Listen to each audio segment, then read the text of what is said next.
Hi there. I'm just going to be taking you through a planting for our commercial systems using our 10 by 20 inch commercial trays.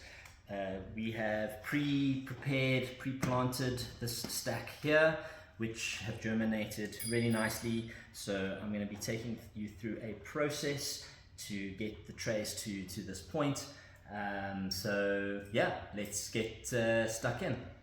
So here we have our tray, or should I say our bucket of germination mix, as well as a little cup there that we use, a stainless steel cup that we use to measure out the soil into our trays.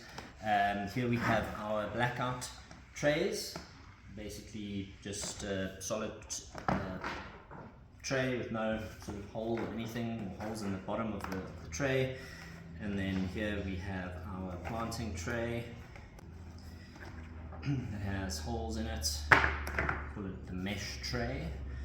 And we've got our tray liner, our paper tray liner in there, just to make sure that when we put the soil in the tray, none of the soil sort of messes or spills through the bottom. And then we've got a selection of seeds here. Today we're going to be planting pak choy, rocket, and sprouting peas. And then we have our scale and a little cup to measure the quantities. We've done this so many times before, so we have a pretty good feel for the quantity of seeds, so we're not going to be using the scale for the purposes of this video. So yeah, we are going to start off with the soil. Just going to measure out a few cups into the tray, like so. You just want to sort of get a nice mound in the center of the tray, and then you're just going to, with your hands, you're going to sort of push the soil into the corners like so. Just get sort of like an even spread, just roughly with the palm of your hand. Fortunately, this grow mix it's got such a lovely consistency to it. It's really soft and fluffy, and it doesn't sort of leave your hands dirty at all. We just really love it. It's from a supplier called Caltera. It's their germination mix. So I'm just going to do that.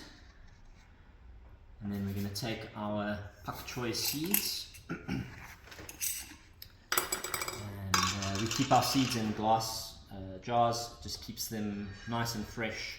You want to kind of avoid extreme temperatures. Seeds do like to be stored in cooler temperatures just to extend their shelf life, and a nice sort of airtight container like a glass jar works really well. So just gonna sort of gently going back and forth like this, get a nice even spread of seeds.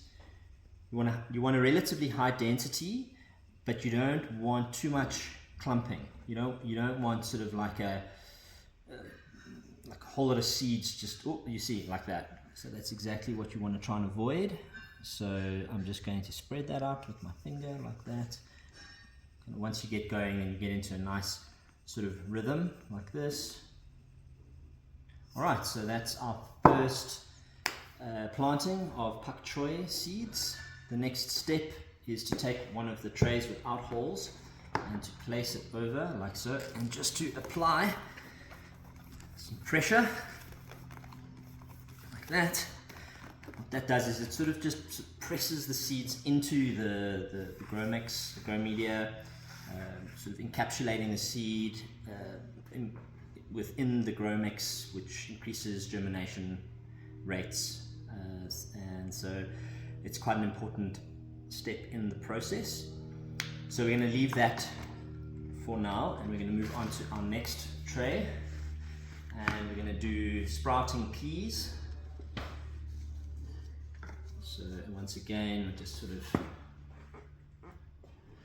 get a nice even amount, like a nice amount in the center of the tray. Okay, like so.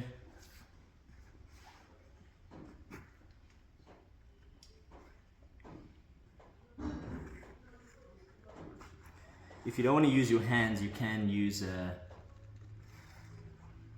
any sort of flat sort of instrument, piece of wood, or I don't know, you can get creative around home in terms of what you use, but hands work really well, and as I say, it's a nice and clean grow media. Alright, so now take our peas.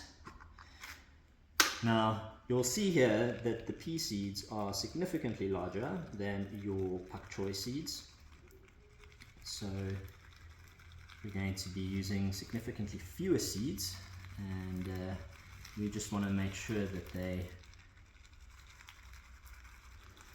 are not clumped again.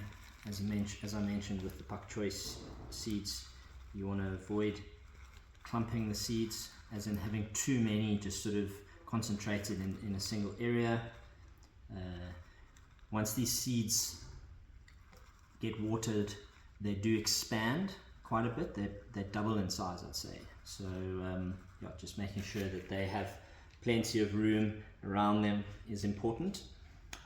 So I think that is good. And then we're going to take our tray with our holes again, and super important part of the process is just compressing the seeds into the soil, compressing the soil as well, just like that.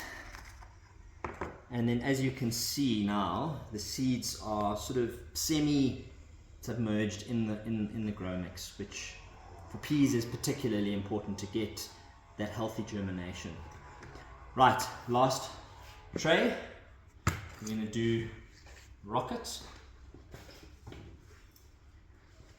We really love the rocket microgreen at Homefarm. It's a fairly inexpensive seed. It has very high germination rates, and it grows quite quickly, and we think it's delicious. It's got a spicy, peppery flavor to it, which we just love.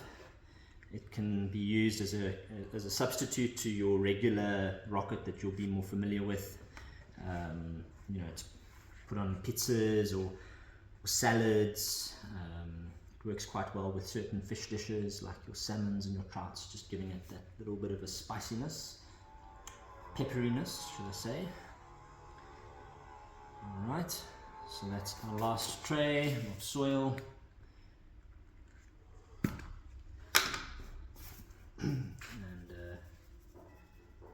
just again, same as always, the rocket seed is very small and very light, so one just has to be careful not to overseed the rocket tray.